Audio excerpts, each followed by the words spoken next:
মাঝে মাঝে দেখবেন নিজের মধ্যে কেমন যেন একটা হাহাকার, কেমন যেন একটা শূন্যতার অনুভূতির সৃষ্টি হয়। মনে হবে সব কিছু থেকেও কি যেন নেই, সবার মাঝে থেকেও নিজেকে মনে হবে বড্ড একা।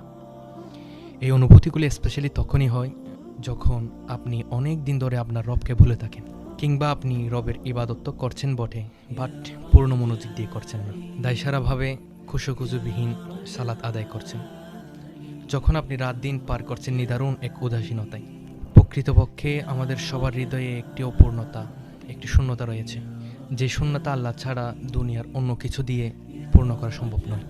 তাই নিজেরাই এই অসহায়ত্বের পূর্ণ মুহূর্তগুলোতে আল্লাহর কাছে নিজেকে পরিপূর্ণরূপে সঁপে দিন।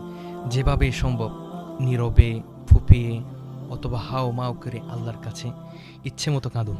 আপনার রবের কাছে যে আপনার চোখের পানি অনেক মূল্যবান, আপনি তো তা জানেনই। আল্লাহ তার পাপিষ্ঠ বান্দাদের শাস্তি দেওয়ার জন্য জাহান্নাম সৃষ্টি করেছেন, যে জাহান্নামে রয়েছে ভয়ঙ্কর আগুন, যা বান্দার কলিজা পর্যন্ত ভেদ করে ফেলবে। আর এই আগুনকে দুনিয়ার সাগর, উপসাগর, মহাসাগর সবকিছু দিয়ে নিভানো সম্ভব না হলেও আপনার এক ফোঁটা চোখের পানি তা নিভিয়ে দিতে সক্ষম। সুবহানাল্লাহ। আমাদের অশ্রু দিয়ে আল্লাহর সাথে শেয়ার করি।